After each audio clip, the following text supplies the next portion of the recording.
Another episode of Sideline Sports here with Jake Malik, Dave DeRocher, and me, JB Ellis. We're minus John Shear tonight, so one of my topics is going to go over real well because we're not going to have to hear the craziness. And if you've listened to our show before, you know what I'm talking about already. And we're going to get to that in just a few moments. Well, if they haven't, JB, if they haven't, just tell them what it is. It's the Miami craziness.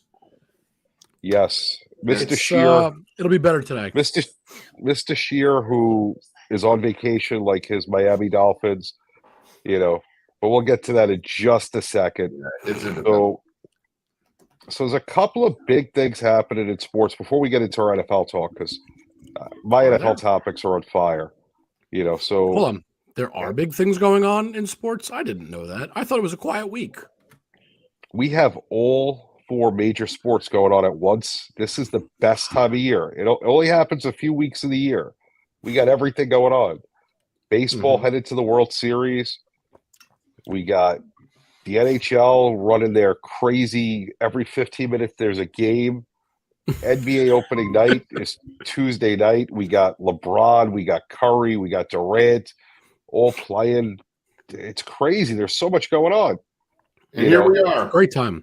And here we are.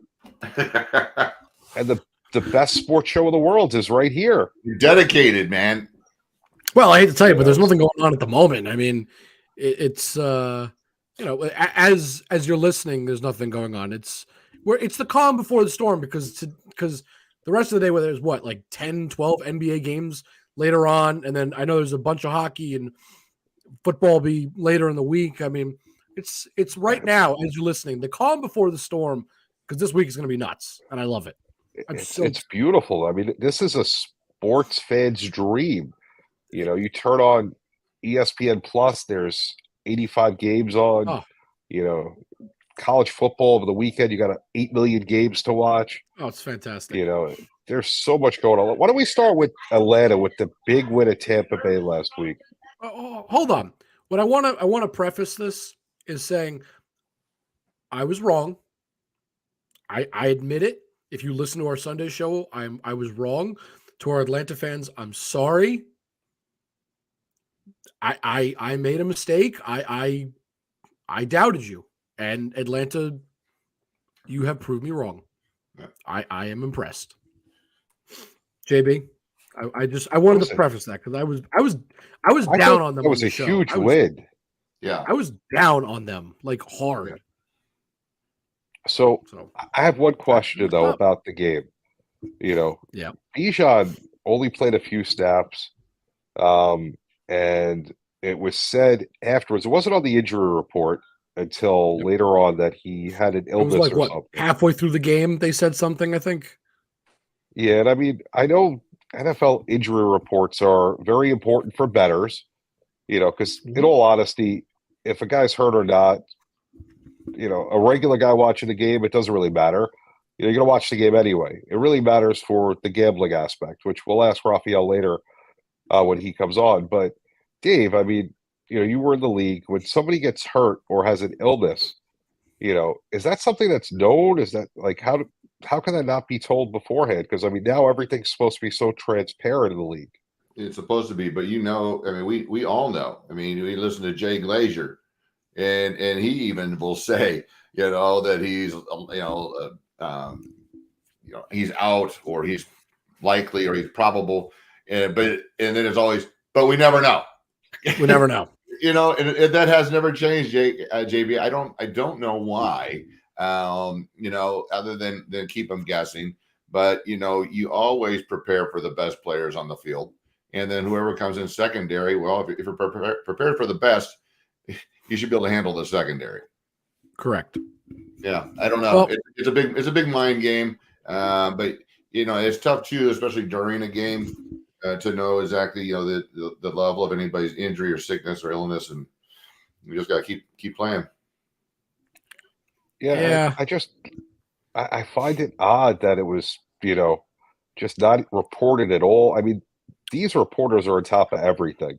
Guys that are in the locker room every day and at the field. Nobody knew anything. It was like I don't know. To me, it was done in, I guess, poor taste is maybe the way I would describe it. Because I'm all about competitive advantage, and I respect and understand that. But it used to be a little bit, I guess, more manageable when you look at the current state of the NFL. And the reason I say that is now the NFL, we've talked about this many times, is in bed with big gambling. So now there's higher stakes to all this. And so I think it's 5 years ago, it's not good, but it's more manageable. But now the NFL is going to look at this and go, what they did was wrong, and it may hurt a lot of our quote unquote customers. And when I say that, it's not their customers, but because they're in bed with with the gambling companies, the NFL is in a way hurt. I think they are going to be more frustrated or frown upon this more than maybe a couple of years ago. Well, JB, you said it was a supposed illness, right? Yes. Yeah. So, and it's easy if a guy gets a knee, gets a shoulder, you know exactly what it is. You can report it.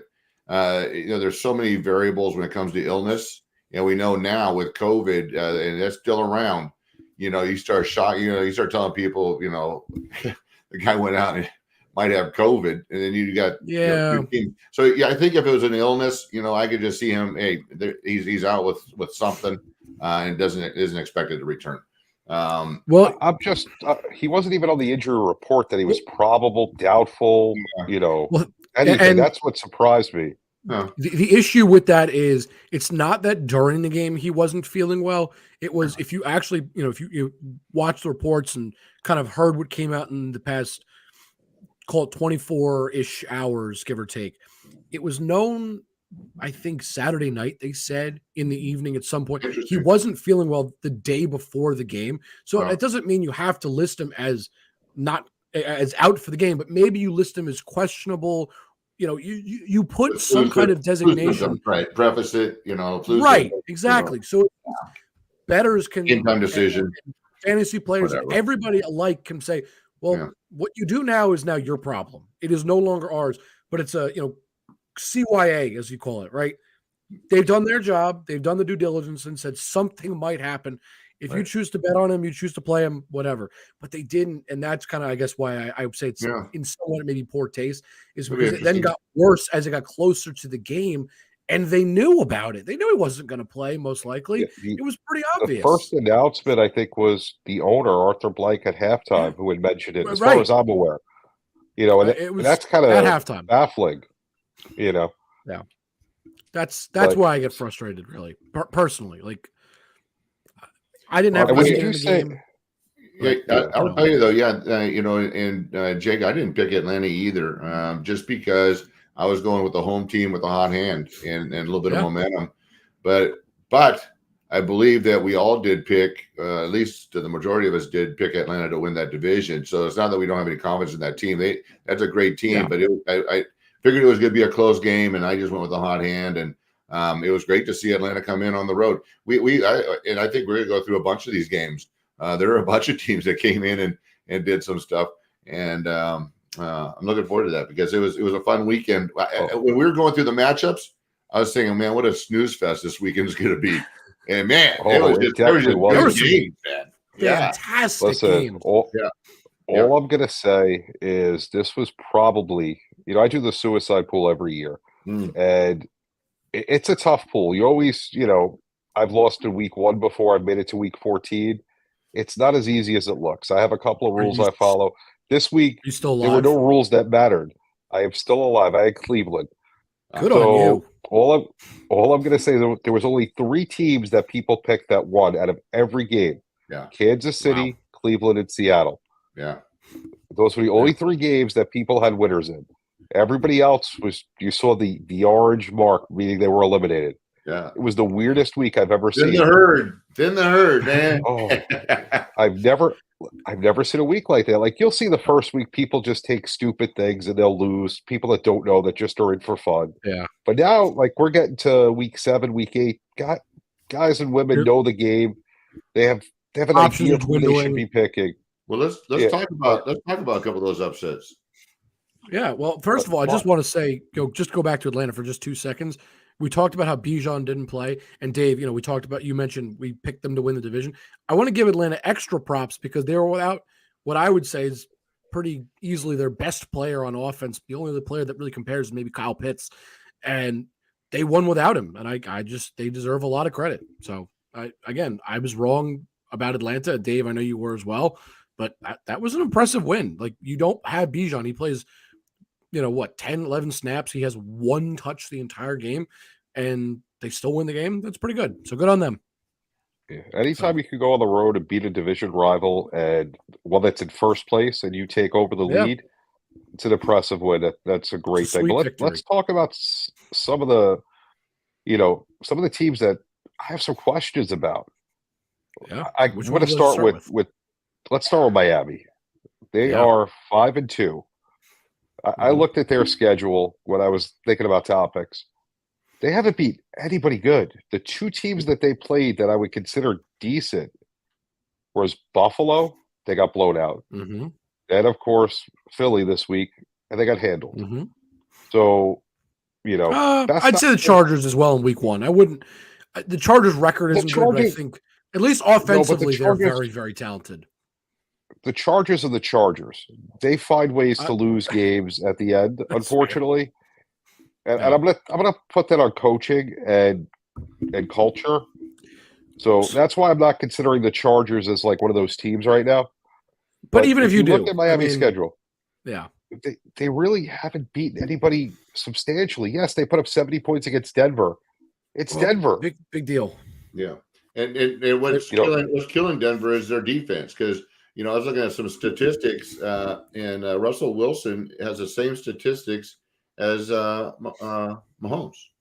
Touchdowns, interceptions, passer rating. So, I agree with you, JB. And I think I'm the only one that took the Eagles to win that.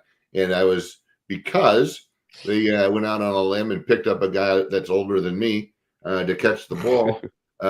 And I thought that might be a little bit of a kick that they needed on their offense to spread things out a little bit. That was the sole thing, and plus them being at home. I think Miami's a talented team. I mean, that's a track team. I mean, I think they could probably go to the Olympics and win. But when it comes to football, I think they've been exposed a little bit. Another team, I don't know if I want to say that they're fraudulent. They went into week one and beat Kansas City. Hold on. I want to add to this because I have loved Miami's offense, and we've talked a lot about it, but I think there's one thing that nobody on this panel, and John unfortunately is not here, we haven't really talked about it because we really haven't had to, because the Dolphins have been winning. Their defense is not good. Like, I really had high hopes to see. They have been porous. I mean, the only teams that they've held to under 20 points were the Patriots, terrible offense, the Giants, awful offense, and that's it. That's the only teams that have scored under 20 points. Only twice. They've kept bad teams in check. Congratulations. Most teams do. The Giants scoring 16 points. I believe that was the season high so far. And the Patriots scoring 17 against the Dolphins. That's pretty good for a team that hasn't really been very good. So the Finns have been very heavily carried by their offense. And when they've had, like you said, when they've had to play good teams, they really haven't showed up. I mean, do I think they can still win this division? Yes. Do I still think they can make noise in the playoffs? Absolutely, because of that offense. But I think the story to watch here is really the defense, because as they play better teams throughout the season and potentially the playoffs, I don't know how it's going to go. And I'm very interested to see in 2 weeks when they play the Chiefs. I'm really kind of nervous about that one. Like, we're going to talk about the Chiefs in a little bit. I know we want to, they're one of our topics. The Chiefs might really beat up on them. Like, that might be a bad game. And before we go any further, JB, can I steal the spotlight for just another second? Because I do have something important that I think we need to talk about, because we're about 15 minutes into the show. I think there's something important going on, isn't there? Definitely. All right. You were silent. I mean, So, guys, I want to talk about our sponsor for this episode. And Dave, if you want to show them what you're wearing, what's the shirt you got on, my man? That's right. Sponsor is MyBookie. For MyBookie, they are the sponsor of this episode and all future episodes for Sideline Sports. When your money is on the line, choose a trusted sports book that gives you the tools to win, like MyBookie. At MyBookie, it doesn't matter if your team is up or down. You can easily cash out or bet the game live to come out on the winning side. Use MyBookie for daily odds boosts, same game parlays, which I know, Dave, you just love, and take advantage of huge prize pool contests. Every single sack, fumble, and touchdown is just another chance to hit payday. To get started, go to mybookie.ag. On your first deposit, use promo code SIDELINE and grab a deposit match up to $1,000 at a 50% match.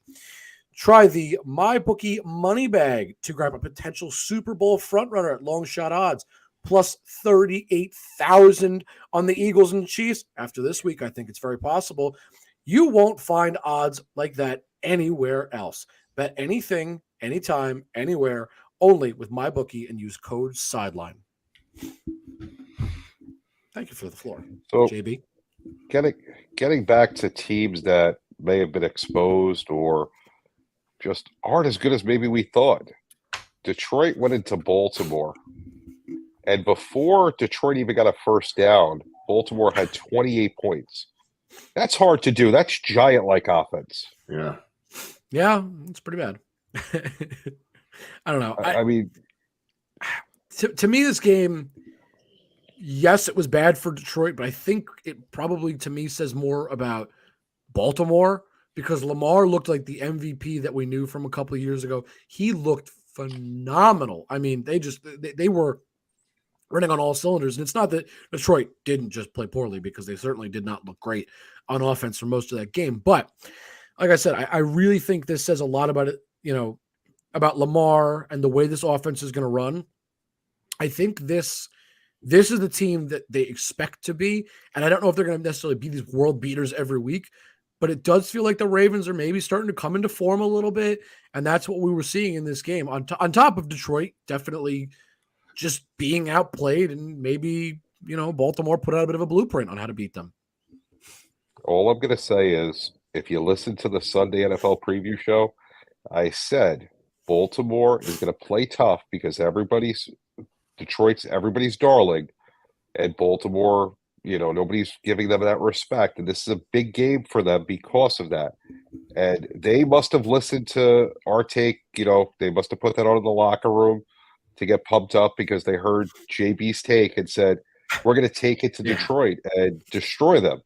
I think that's what happened. JB, I don't know if you recall, but John stated Goff's woes on the road. And that's exactly what happened.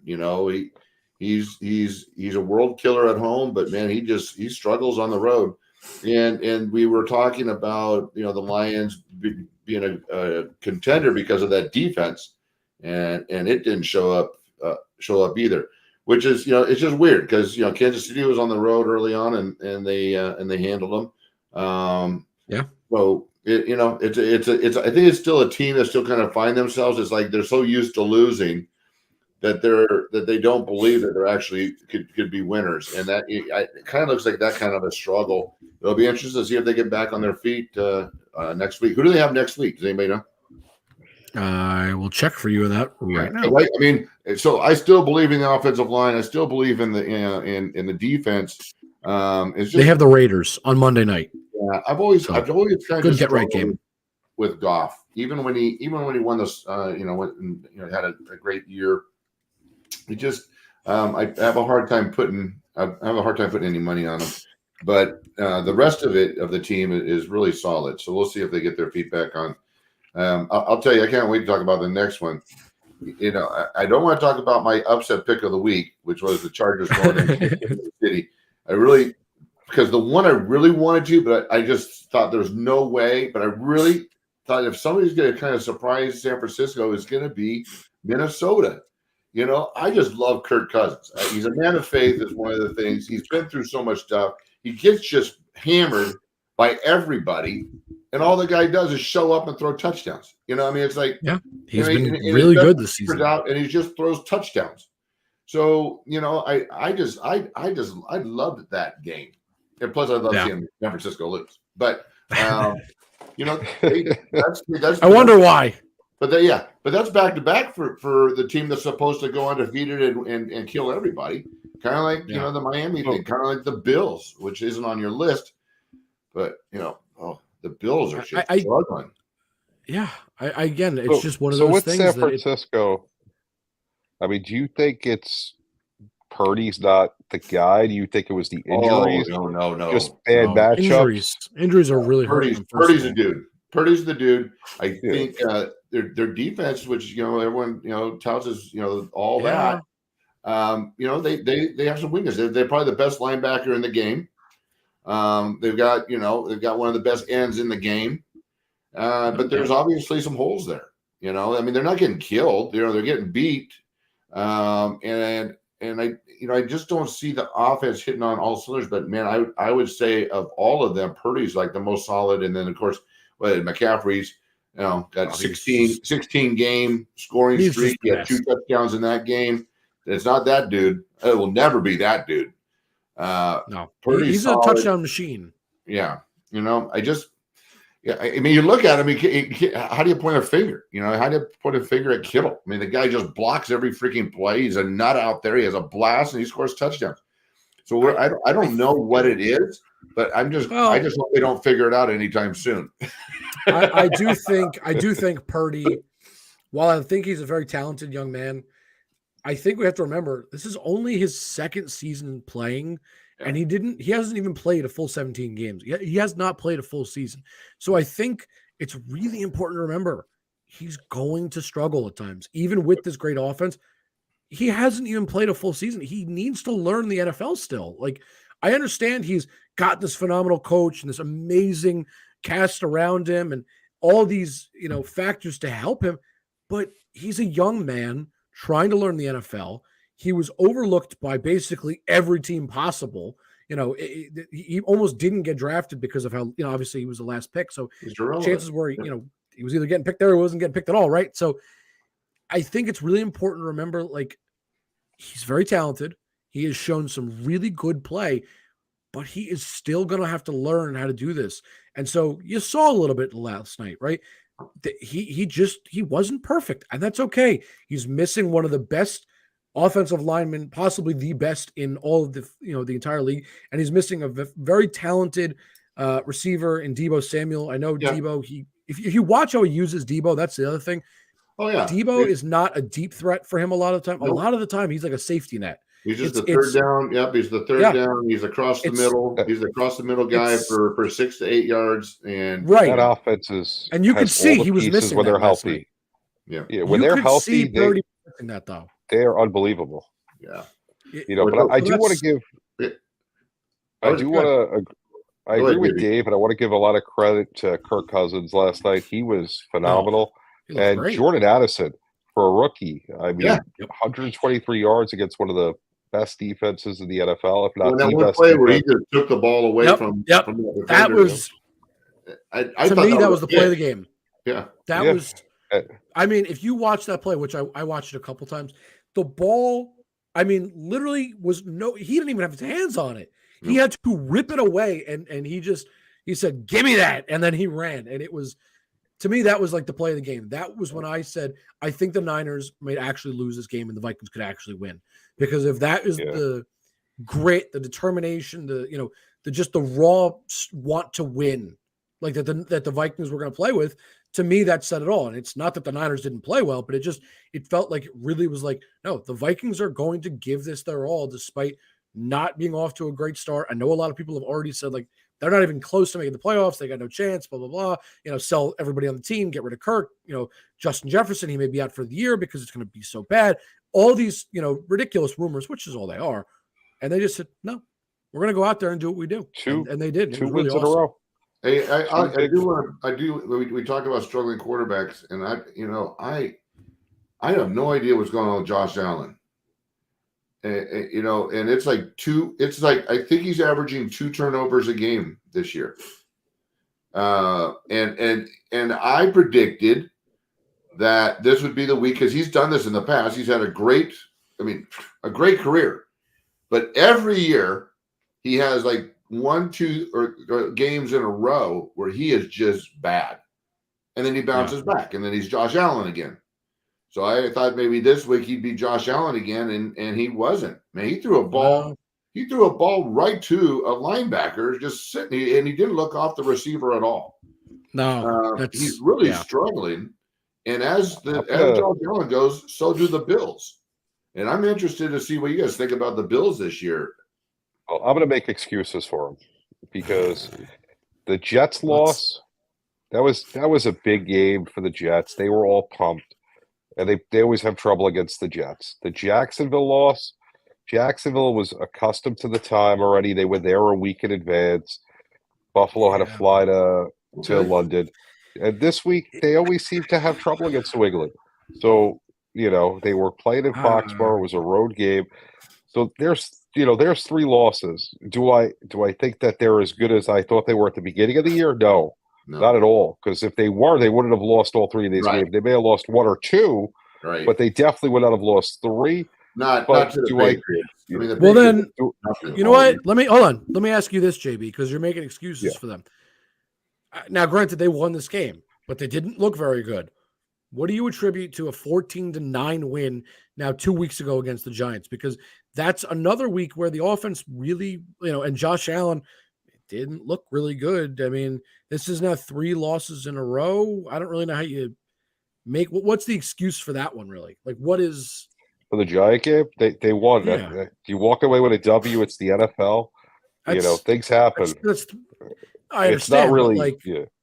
Oh, listen, I'm going to stick with they're not as good as I thought they were at the beginning of the year. There's something wrong there, and Josh Allen has got to play like Josh Allen again for them to go anywhere because they're not going to go anywhere the way they're playing. But they have the talent to turn it around. They took care of Miami. They got up for that game. And they wiped Miami from side to side of the field. They held them to 14 points. It wasn't even close. So they have the talent. It's just, something's stopping them. To your point, JB, the good teams roll over the bad teams, and then they come up for the good teams. The teams that play down are the ones that, man, I just really think that are going to struggle even if they make it to the playoffs because they're just not as good or as solid as a unit. As they probably should be, as we thought they were. Yeah. If we look at the great teams, and if the Patriots rolled in at 1-5, you're gonna get steamrolled, man. And you certainly don't lose to them. So anyhow, I know we got a lot of the same thing with the Giants. I hope Josh figures it out because I think I've met him. I think he's a great kid, and I think he's a great talent. And like you said, JB, he's surrounded by talent. So I hope they figure it out. Yeah. Yeah. I mean, I'm more in shock that they're at the position that they're in. Looking at they're a game back behind Miami. Yes, they won the one head-to-head game against them, but they lost 2 other division games already. So it's going to be a problem. I mean, the Jets are only a half game behind them. The Jets already beat them head to head. So and the Jets could be problematic. The Jets are going to be there. Yeah. So, all right, can we talk about the best team in football, in my opinion, please? Can I bring this one up? Would that be okay? This was your topic, so I'll allow you to. Yes. So, I know it's kind of like the Tom Brady thing, where it was like, oh well, every year he's in the league, you almost automatically put him as the best. And that's kind of what it feels like with Patrick Mahomes now. But the Chiefs are a different team this year. And I got to tell you, I'm really scared if I am a team making the playoffs. And I say that, because the Giants are just I'm not worried about making the playoffs. I'm worried about, like, what is the final record going to be and how does Daniel Jones look the rest of the year? So I'm in a very different position. But I look at the Chiefs in the last couple of years, and the common thread has always been Patrick Mahomes is a wizard. The offense looks amazing. The defense does enough. This year, it's like the total opposite in the best way. The defense looks phenomenal. This may be the best defense Andy Reid has ever had, and it's certainly the best defense Patrick Mahomes and Andy Reid have ever had together. The offense looks to be starting to click a little bit more. Rashee Rice seems to be getting some looks with Mahomes. Obviously, Kelsey continues to look amazing. This is what, if you're the Chiefs, this is what you want the team to look like. Because you now have a phenomenal defense, and the offense will figure it out. The offense will be fine. The offense will do what they do. This team is legitimately, I think, the scariest team in the NFL right now. I mean, has that ever changed over the last 4 years? Is there anybody that you were more scared of than Kansas City? No, but I guess what I'm trying to convey is, in past years, I could always look at Kansas City and go, well, your defense is not that great. So there is, in my opinion, a weakness, if you will, to exploit. This year, it doesn't feel like that because now the defense is top 10. The defense is like scary. I'm nervous about them.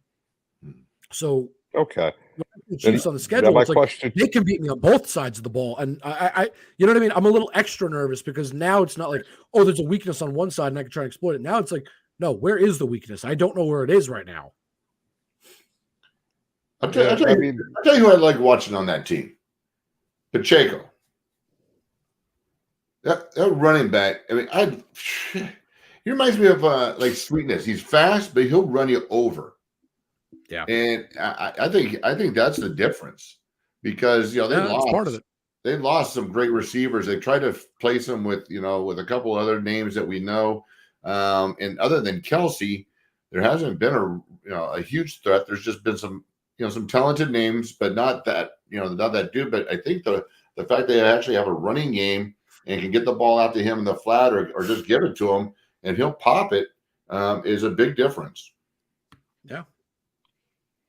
I think we'll see a lot about how good the Chiefs defense is on November 20th when they play the Eagles. I think the Eagles offense, although it's not flashy with the tush push and Jason Kelsey, their line is phenomenal. They run the ball well. They don't have a flashy passing game, but they pass the ball really well. We're going to see how good their defense is when they play them on November 20th. Yeah. Right now, looking at who they played, they really haven't played anybody that I say would light up the scoreboard. I mean, the Chargers were the best team that they played offensively. I mean, would be this week. Looking at their schedule, the Jets, the Vikings, the Broncos, the Bears.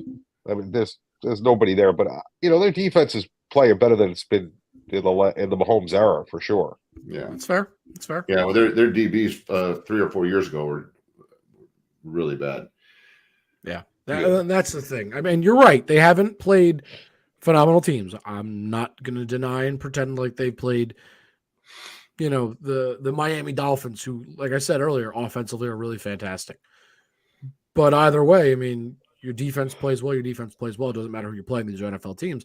So that's kind of what I'm really seeing is like, no, this defense makes plays now. Like, it's not, oh, we're just making plays in the playoffs. We're making plays in the regular season, and that's huge to me. So, like I said, I was scared of them to begin the season because, of course, they're the Chiefs and it's Mahomes, and it's just a phenomenal team. But this was not what I expected, and I'm impressed. This team is well coached. Yeah, I mean, I can't. Andy Reid's one of the best in the game, but right now, look at the NFL. That's a great topic. Who's the best coach in the NFL right now? Is it Andy Reid, who has Mahomes and consistently, the number one seed in the AFC, or is it Mike Tomlin, who, his quarterback is not nearly as good as what anybody would be, what you'd expect in the NFL with Pickett. Is Tomlin a better coach for what he's done with who's been his quarterback and what's happened in Pittsburgh? I certainly don't think Belichick is. There's another you're on game fire. I picked. If you would have, Dave, just tell us you're a you would've genius, all right? We get it. Which is another Dave, game I picked. Hey, go to mybookie.ag, That's Dave. it. Use That's code it. Sideline, and you'll make a lot of money. listen to me on Sunday morning. Hey, there's you another go. coach. There's another coach that just seems to do a pretty decent job, and this is not self-serving, but people a lot of times just forget about him up there, and that's Pete Carroll. You know, last year they were written out, and they made the. You know, every year it's like Seattle's not going to do anything, and yet there they are. There they are in the playoff hunt every single year. And I think he's doing it this year. Another great example. Guys, you know, I mean, lost their multi-million-dollar quarterback. They've got some great receivers that people know about. They talk to top pick, but the kid that's killing it is a free agent named Bobo. You know, and then you got these young kids in the backfield, and I think it's a little bit too early to do any kind of LOB comparisons. But man, they are laying the hat and they're picking people off and they're making plays as young people. And that's what Pete does. And so I think his name should be in there at 4-2 on a team that everyone just kind of dismissed. No, that's fair. No, I mean, I agree with you. I would put him in the top handful, without a doubt. What is the criteria? Are you looking for best offense, defense, or just like overall coaching team? job? Just the overall team. I would say basically with the talent they have on their team, okay, they get the most out of their players consistently year after year. Andy Reid, yes, he does a great job because he lets the players play. He lets the players make up plays. That's having fun. Kyle Shanahan, same thing. Yeah. But what JB, and you might have missed it, Jay, because you kind of faded in and out, was he was talking about Tomlin, and look at that crew he's dealing with, and they're still showing up, and they're competitive. That's who comes to mind for me. Well, he's always got his team competitive no matter what. That's it. Yep. It's as simple as that. It doesn't matter who's quarterbacking. It doesn't matter who's captaining that defense. He's got them going every single week, and they may not win a lot of games all the time, but they will be competitive in every single game they play, and you have to respect that. That is what coaching does sometimes. And Dave, you mentioned millionaires. After this weekend, let's bring on a millionaire right here, Mr. Esperanza, Raphael. The books must have made a killing this weekend. Yeah, they made a nice little chunk of change. But you know what? Overall, it has not been a money-making cow for the books. It's been small win here, small loss here. It's not like really they've been dominating or the script has been with them or the script has been against them. But this week and even last week was a nice little win. But this week was. It was a bloodbath for the bettors. We'll put it that way. Mm-hmm. Yeah, it was ugly. It was an interesting weekend. So the wife isn't on Amazon this week. She's at Rodeo, right? She's on a jet right now. We bought a jet. Going to Italy. Nice. Yeah. She bought a jet, so she's flying around now. Good for her. But I mean, it's just a perfect example of people just thinking that the Dolphins were the almighty team and they were going to win. The Buffalo Bills, the same team we've seen them last year. The Buffalo Bills remind me of the Saints when they won the Super Bowl. Dave, you know this. Your window in the NFL, your Super Bowl window is probably so much smaller than any other sport.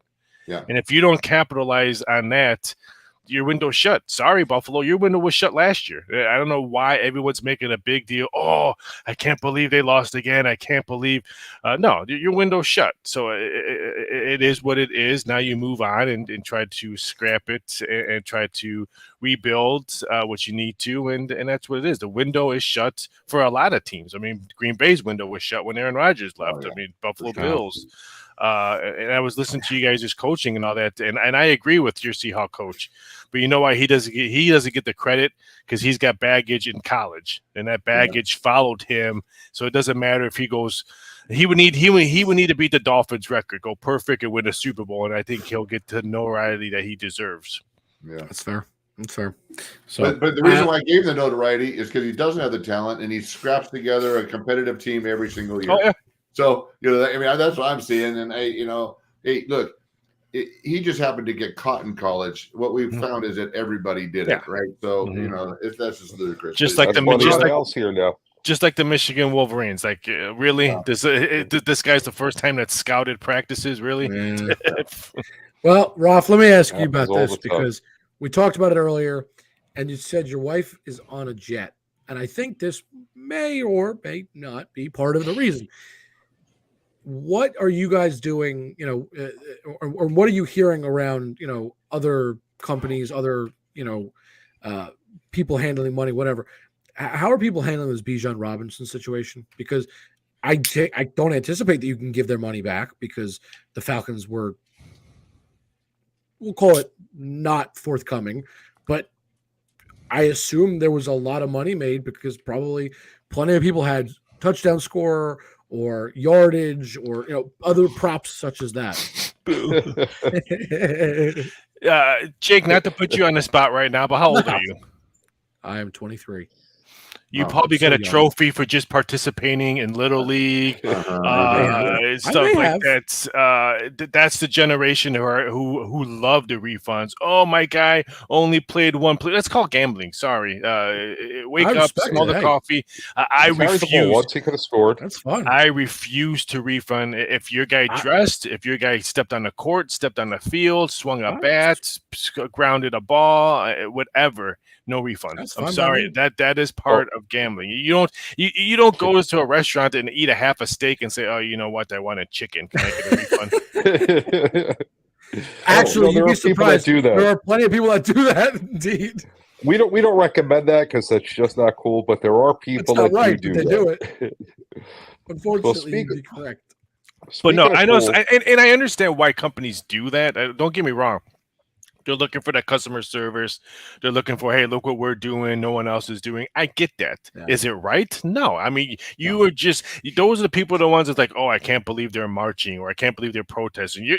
We're just feeding the agenda of more stuff of why we're dealing stuff in the world today. We're just feeding some of that stuff. Yeah. So, Raphael, look, I didn't think you did. I was just curious. No.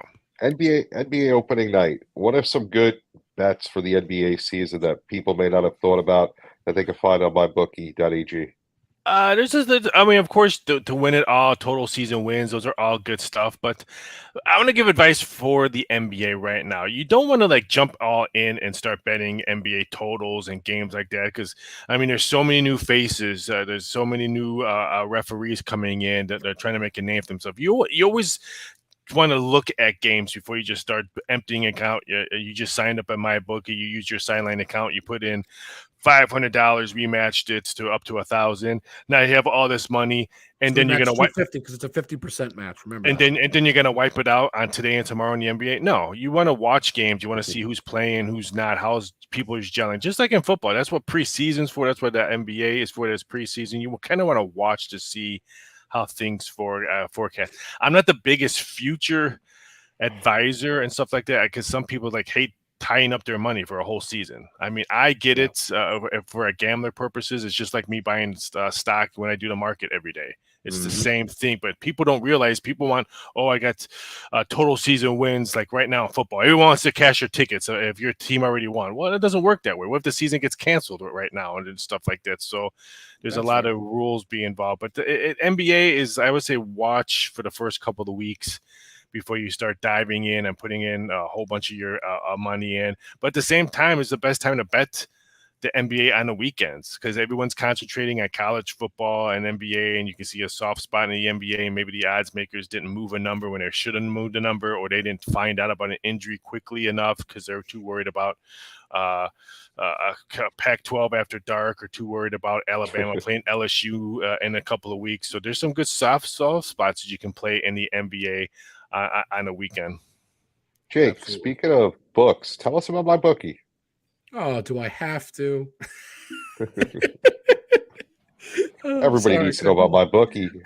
I couldn't help it. JB, can you do me a favor before I do anything? Can you put up the code on the screen for those that are watching? Those that are listening, you won't see it. Thank you. Guys, when your money is on the line, choose a trusted sportsbook that gives you the tools to win, like MyBookie. At MyBookie, it doesn't matter if your team is up or down. You can easily cash out or bet the game live to come out on the winning side. Use my bookie for daily odds boost, same game parlays, which I've said before and I'll say again. I know Dave loves them. And take advantage of huge prize pool contests. Every single sack, fumble, and touchdown is just another chance to hit payday. To get started, go to mybookie.ag and on your first deposit, use promo code SIDELINE. That is SIDELINE to grab a deposit match up to $1,000. And that's a 50% deposit match. Try the MyBookie money bag to grab a potential Super Bowl front runner at long shot odds. Plus 38,000 on the Eagles and Chiefs. Yes, please. You won't find odds like that anywhere else.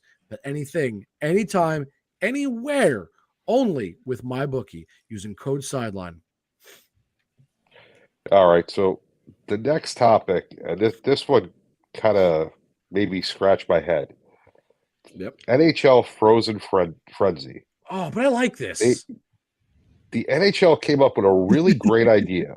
Let's have every team play so we could get as many viewers as possible to watch the NHL, and we'll scatter them every 15 minutes. Great idea. Love it. But then they scheduled against NBA opening night. Why? All Why? right. Someone Can I go make sense first just because of I'm this for going to me. be the contrarian in this group? Can Go I ahead. start this off? If there was a time for them to do it, which I'm not saying they had to, but I do kind of like the idea. It's a nice idea in theory. Tuesday night is the best time when you think about the way the schedule and the rest of, honestly, the following weeks are going to be. With the World Series coming up, you're going to have NBA in full swing. Of course, the NFL reigns supreme. College football reigns supreme still as well. This, to me, if they wanted to try it ever, was, I think, the night to do it, because the NBA, it only has 2 games. So doing it on a Tuesday with only 2 NBA games versus doing it on a Wednesday when there's, 10 games, I think. There's a bunch of games that night, right? Was the night to do it, in my opinion, because it's really quiet. So I know, yes, it's opening night for the NBA. I understood that. Couldn't But they have done it last week? Raphael, I mean, come yeah, on. How bad of a move was this? yeah. It's not really that bad of a move because let's face it, people know that the NBA doesn't start until Christmas. So it doesn't matter if it was opening night. They're going to get I'm sure the TV ratings would be high in LA, probably not that high in Denver because the Avalanche probably gets sometimes better ratings than the Nuggets, even though they're raising the banner. Phoenix Suns, Golden State, that will get good ratings, but they're only battling against Philadelphia, Vegas, which is a East Coast, West Coast. A lot of Flyer fans won't be watching it because it's 11 o'clock Vegas time, so that means it's really, really late in East Coast time. So I understand why they did it, but let's face it, everyone knows the NBA doesn't start till Christmas. There's actually 2 college football games, I'm sure, that people are watching more than they're watching the NBA and hockey or even the World Series. So if you're going to do it, I agree on the Tuesday spot. Do it on a Tuesday when you only have 2 NBA games. Tomorrow, I think there's 10 NBA games and stuff like that. And let's face it, NHL is probably the 3rd or 4th or 5th sport here in the United States. So in Canada, in Canada and in hockey towns, yes, but all around it doesn't really matter. And the 2 games are West Coast teams, right? And West Coast people don't care about hockey anyway. So That's true too. I like all the hockey players, all the people that love hockey are East Coast in Canada. You bet I watch. I just wish they would have done this last week. I think get as many people as you can invest into the game. Hockey's a great sport. If we talk about hockey, people will turn off and not watch us because, a lot of people don't care. And it's a shame because hockey's a great sport. It is, but it's not popular.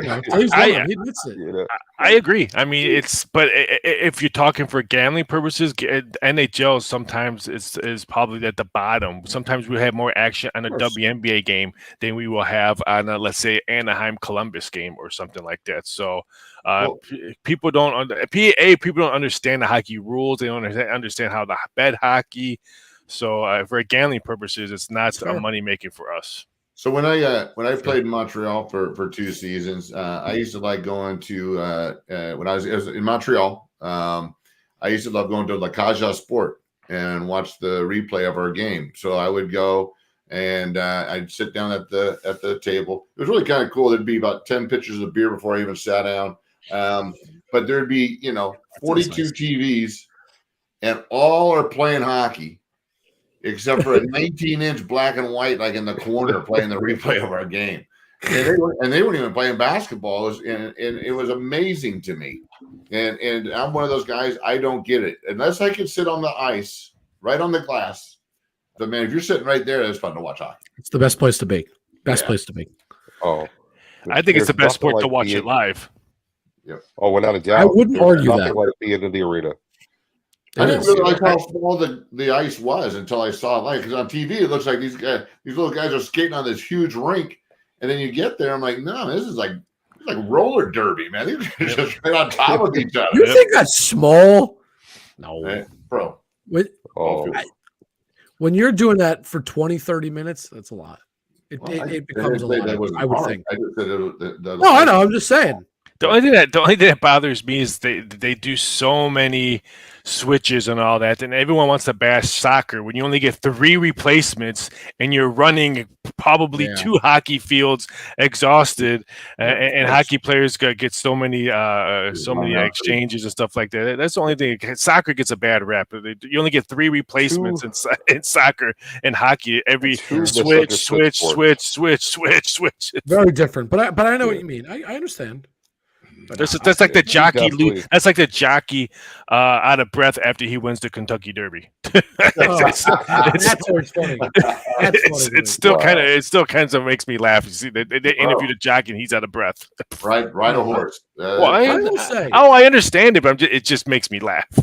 I'm glad I wasn't the only one that thought the NHL doing this was a good idea. That made me feel really good because it's a great idea. I just wish they would have done it last week. That's all. They need to do this. Why?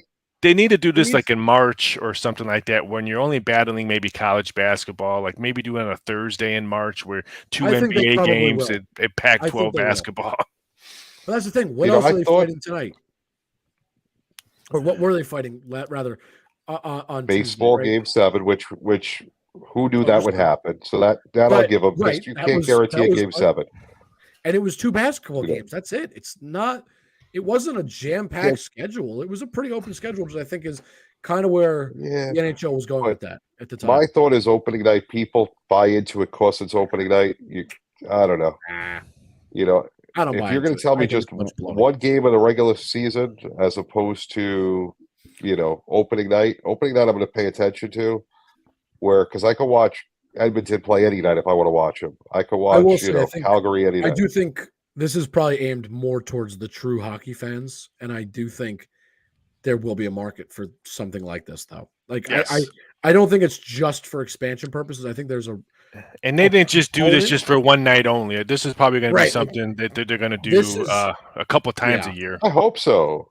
I want to see hockey grow. I thought it was going to grow more when they signed with ESPN and TNT again. Nope. I thought that they were going to be on their way to growing the sport again, but it didn't seem to happen.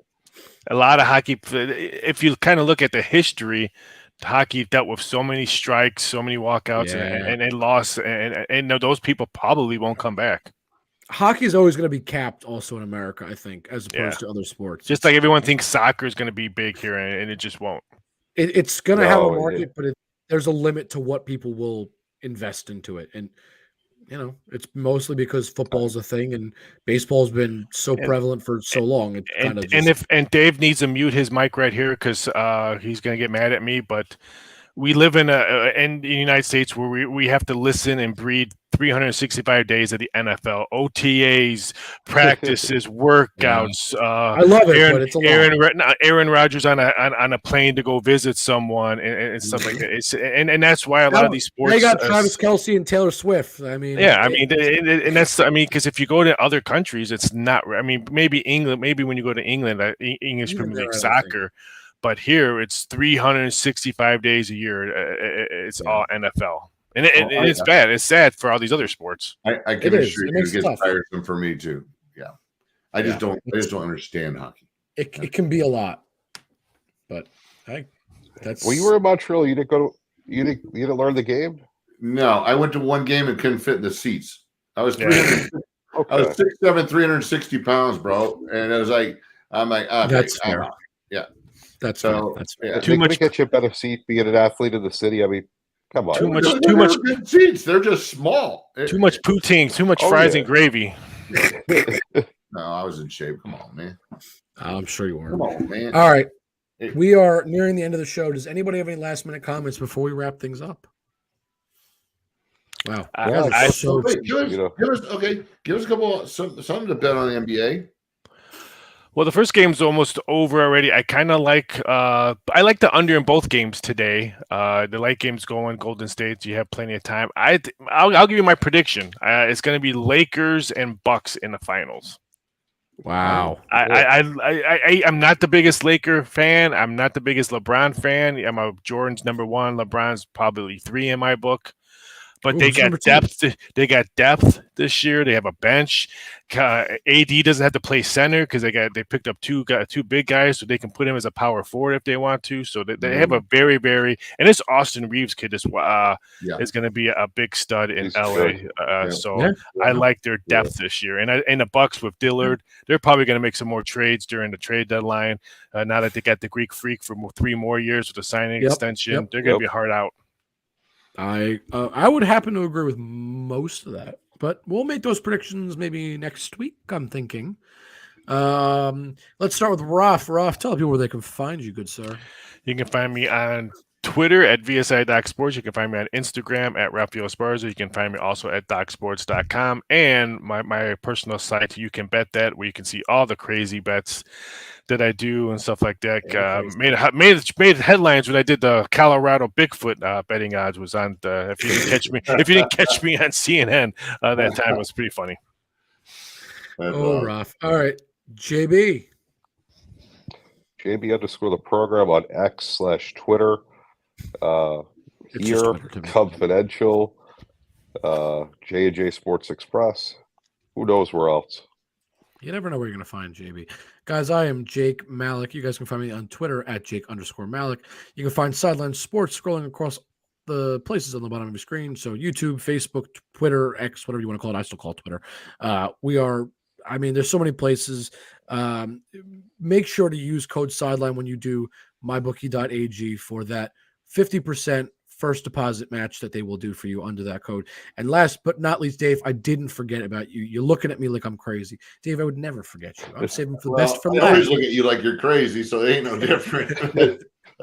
Dave, where can the people find you? I wasn't gonna let you in. I'm not exciting. I'm just Dave. And I got an Instagram, and I post up there, and I post up on Facebook. You'll see me in about 5 minutes on Hawk Talk.